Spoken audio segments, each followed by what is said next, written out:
Hey everybody, welcome back to the channel. This is going to be another solo truck adventure, camping here in Colorado. If everything goes well, it might be a 2-night adventure, but we'll play it by ear. I've got enough supplies to go for 2 nights, and yeah, it should be nice. The temperatures have been warmer lately, but to elevate, where I'm headed to, the elevation's probably around 10 to 11,000 feet. So it still should be relatively cool at night and very pleasant during the day. And I've got Sasha with me, and we'll spend 2 days just kind of camping and having fun and doing a lot of walks and just enjoying nature. So I'm glad you're coming along with me. And all right, until I get to the place where I'm going to air up, I'll say goodbye for now.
Make that work.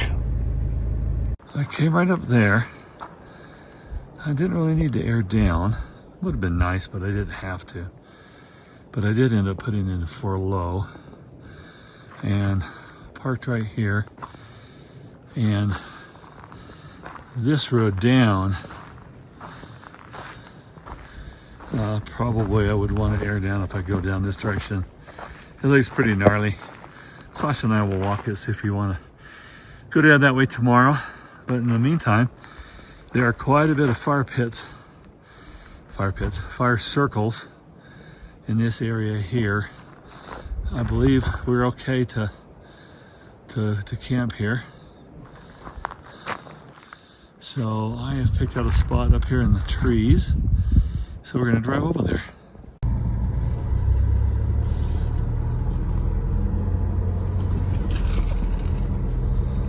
I do love the camera system. I even have the undercarriage ones too if I need it.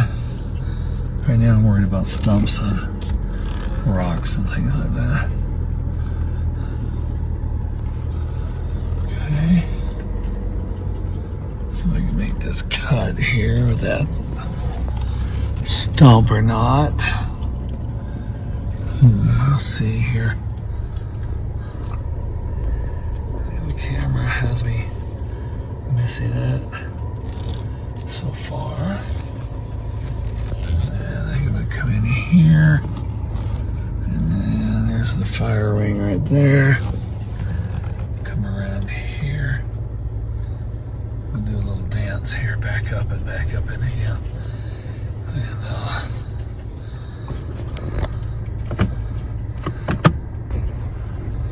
okay, behind me I've got obstacles.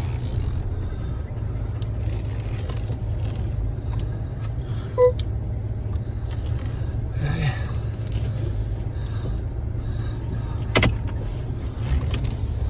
Now let's switch over here to off-road. There we go. Pitch 0 but roll 4. Feels like I'm rolling left 4 degrees. Maybe put two blocks under each wheel. Let me get out and take a look. Okay, let's see how that works. It says my pitch is 0, but I am rolling left 4 degrees. So let's see if that's gonna do it, or it might be too much or not. I don't know. It's gonna be an experiment. Okay, my pitch stayed the same. Roll went to 2, but I don't think it went from 4 degrees to 2 degrees. It may have gone over to a right. I'm not sure. I'm gonna have to get out and put a little level on this. Okay, I've got 3 blocks under the left tires. I'm up to a 1 degree roll. Let's see what the level says on the outside. Okay, still looking pretty good there.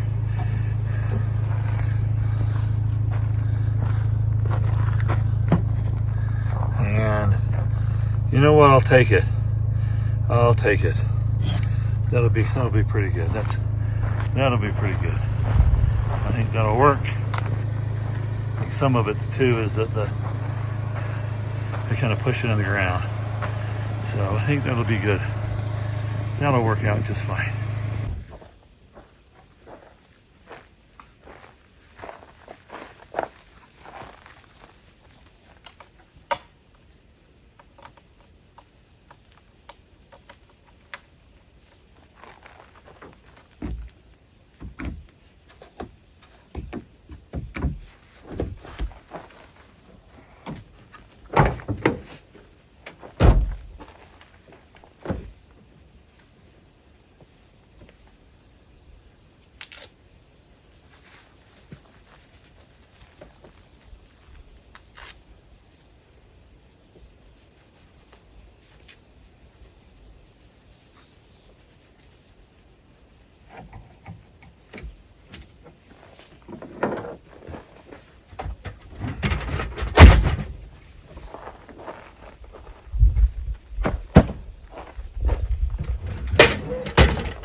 Just a short walk down the road from where we're camping. Kind of breaking out of the forest here.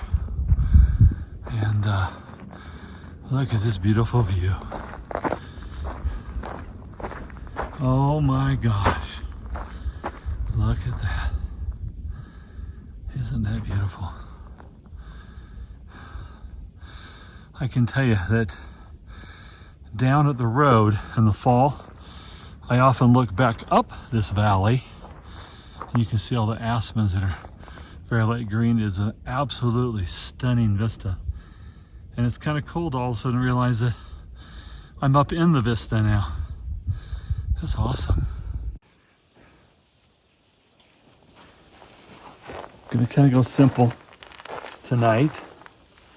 Tomorrow I've got a bison ribeye that we'll cook up. But for tonight, we're just gonna do a little bit of ramen. I'm gonna poach some eggs in the water first, and then add a little bit of butter to it for some fat and flavor, and some chicken to go along with the chicken flavor. And that should be a pretty substantial, hearty meal. So anyway, well, I'll get started. One of the things that has not been working is this pestle.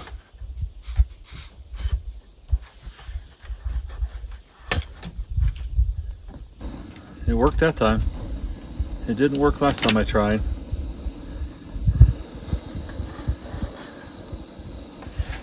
All right, we're just gonna boil that water.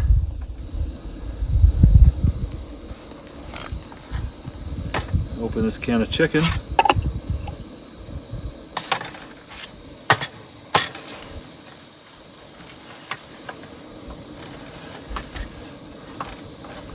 Sasha wanted up in the bed of the truck, but then I came over here to sit down. She decided she wanted to come over and be by me instead of in the back of the truck. So I'm glad she feels comfortable in either location. Okay.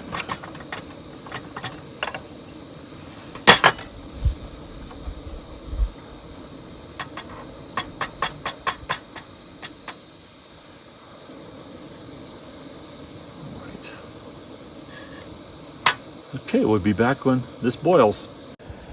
Okay, as you can see, it's boiling. I will turn this down a little bit.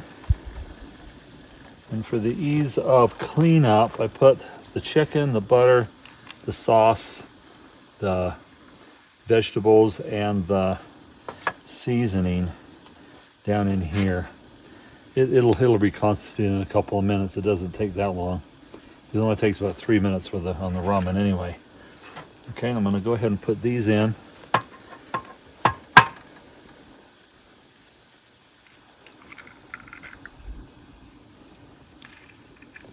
I like my yolk intact, so just kind of gently put it in.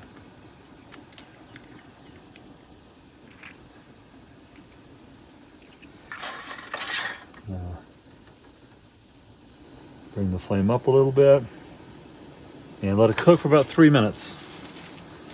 And then at about the 3 minute point, I'll put the ramen in, cook it for about 3 minutes. We'll add it to the rest of the meal and let it sit for about 2 to 3 minutes. And it should be ready to go. And this should require hopefully minimal clean out. Okay, it's been about 3 minutes. I'm gonna go ahead and add the ramen in here.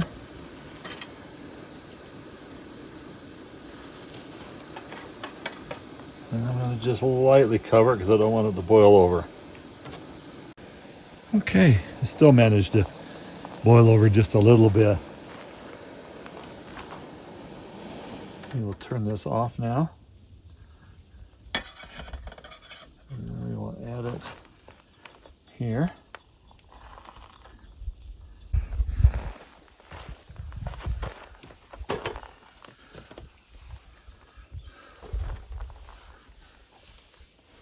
Same thing, use something.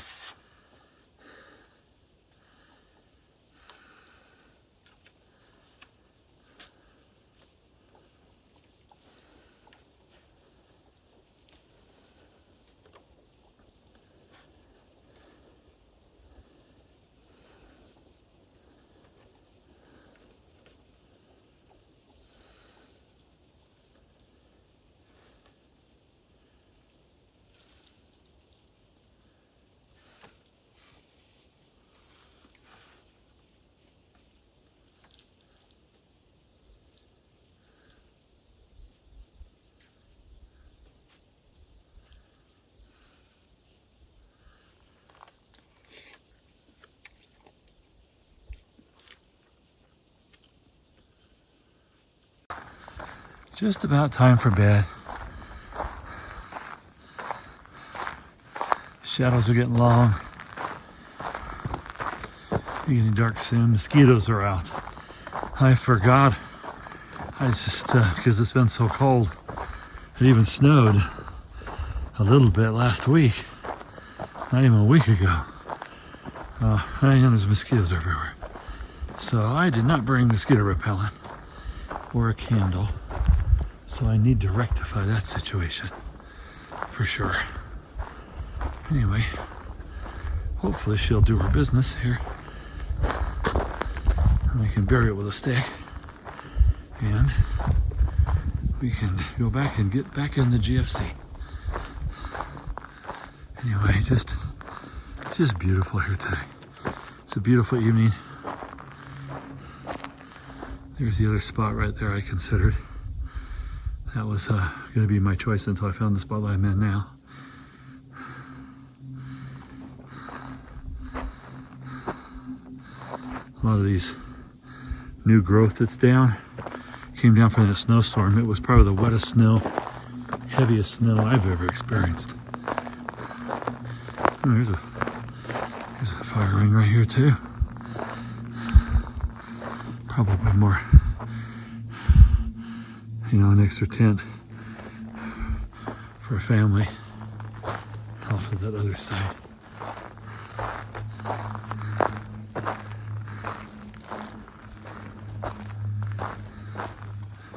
Anyway, well, good night. We'll see everybody in the morning. Good morning, everybody, from, I guess it's kind of still the Front Range, but maybe it's a little interior. Here in Colorado. I think we slept really well last night. It was probably, well, at 8:30 here, my thermometer said 49. Probably got down to about 43 in the tent last night, and in the truck bed below me, maybe a little colder, maybe around 40. So it was really, really nice sleeping. My problem is at about 5 o'clock, we were awakened by I'm going to call it a murder of crows. I think that's what you call a bunch of crows, murder of crows. Oh my gosh, they were making a lot of noise. They eventually moved on after about an hour and a half. And then we kind of the dog was very cooperative. She's kind of just laid there. But then eventually they started stirring. She's like, I want out of here. So we usually go on a 2 or 3 mile walk in the morning. I am going to finish on, this is the road I came in on. Well, it's the extension of the road I came in on. It changed to high profile, unmaintained.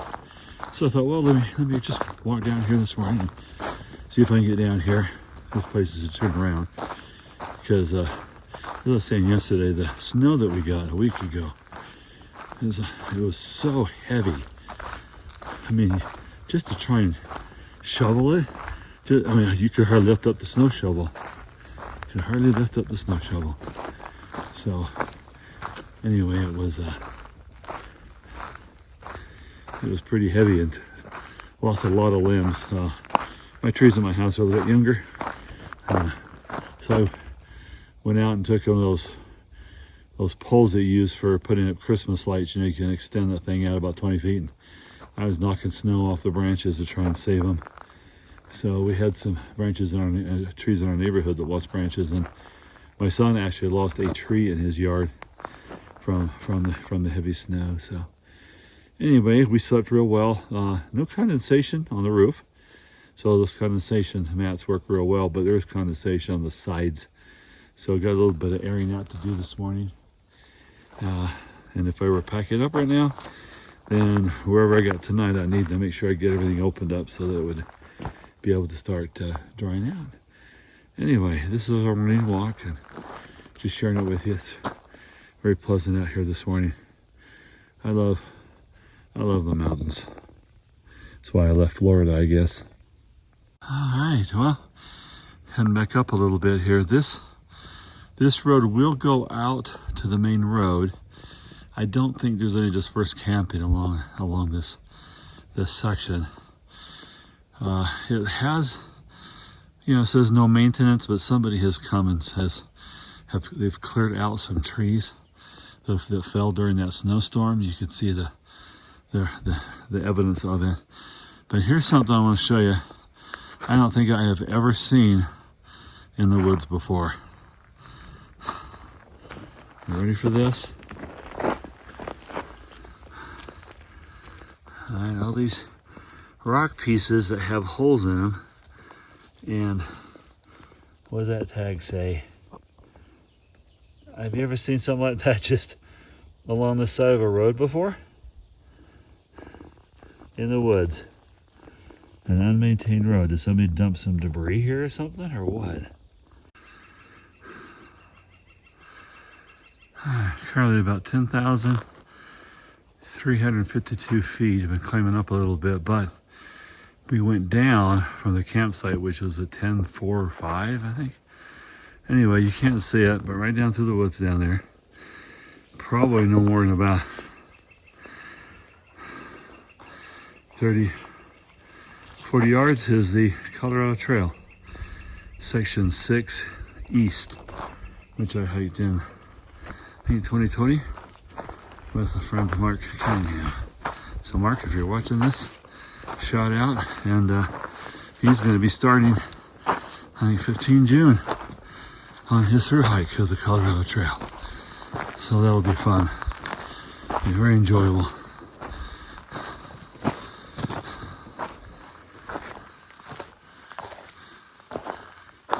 More later. Well, it was about a little over 2¼ miles. Oh, I'm worn out now. A lot of up and downs. Anyway, we are back. Time to rehydrate. Okay, Sasha's already had her breakfast. That's Sasha. And now she is making a mess of herself. But fortunately, her fur is such that she just shakes and it all falls off. For breakfast, we are going to, I had a little bit of cottage cheese with some pineapple, a little probiotic there. Melting some butter right now. We're going to have some hash browns, some O'Brien potatoes, and some eggs. And that's what's for breakfast. Something very simple, but warm. Okay, a little hash brown O'Brien's in there, a couple of eggs. Kind of just scrambled them in. And some mozzarella string cheese that kind of pulled apart a little bit, and then gonna add a little bit of the good stuff. What's the good stuff? Haha, little Cholula. Yep, all right. Bon appetit. Okay, here's my OVS, Overland Vehicle Systems Nomad 270 awning. The difference is the Nomad has this set of arms in the forward here that come forward, so you can actually get some protection over the front doors. Not a whole lot, as you can see. If it's really raining, it's coming straight down. But I did use 3 of the universal mounts for this, since it's 70 pounds. I think technically I could have gotten by with 2, but they recommend 3 anyway, so why not use 3? When this thing's rolled up, this will not go up all the way, and it goes up, and now it touches the bar over here, so it technically does not go up all the way, and neither does the back door back here. It also comes up and touches. Now what I like about this, yes, if it's raining, water's coming down here, but this hinge doesn't leak, which is kind of nice. Unlike my Jeep, would just pour water down my neck into my truck. Now, to be able to make this work, they recommended me not hooking these onto this drip pan here. So I bought these 90-degree brackets, 2 of them. They're designed for an antenna mount, and that was a recommendation, is to use those to tie the awning back with. So anyway, that's the awning. I think this panel here it does not interfere with the strap. So that's awesome. Okay. What do you think, Sasha? We like the shade, don't we? Yeah. So the 270 Nomad will hold up to a little bit of wind. I think 10, 15 mile an hour. After that, you really need to do something to help support it. And this thing's got a lot of tie down points.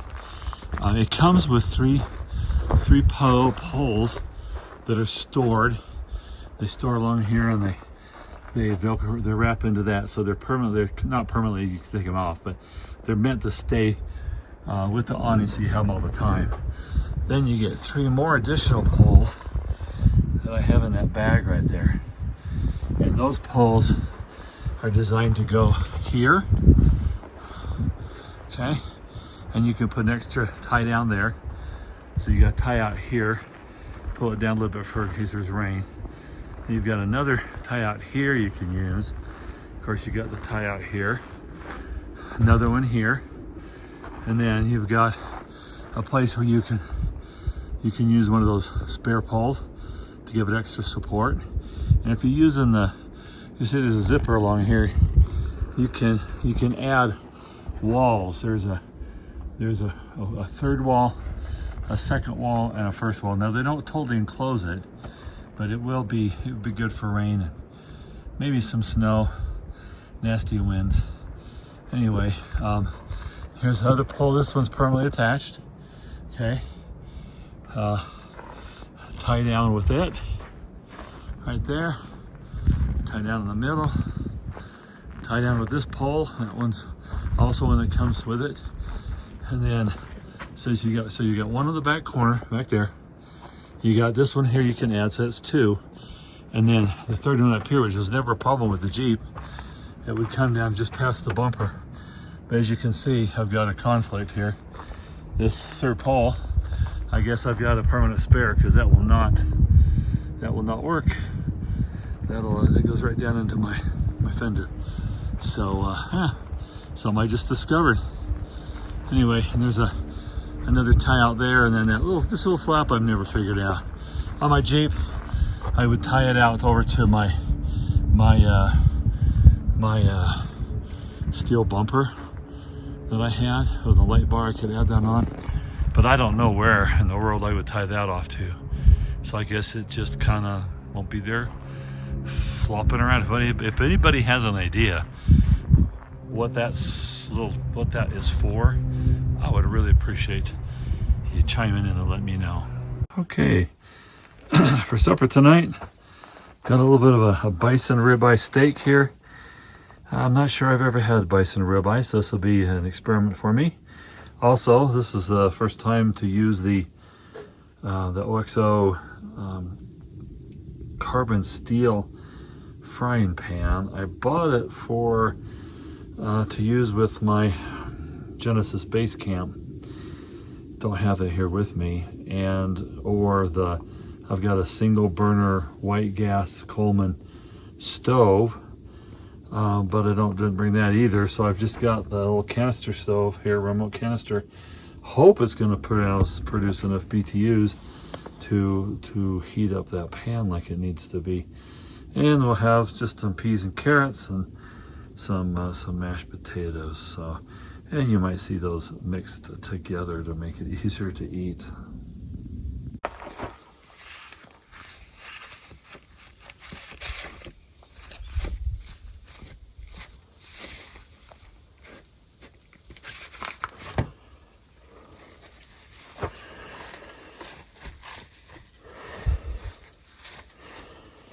Get all this extra blood off of here and dry it out a little bit.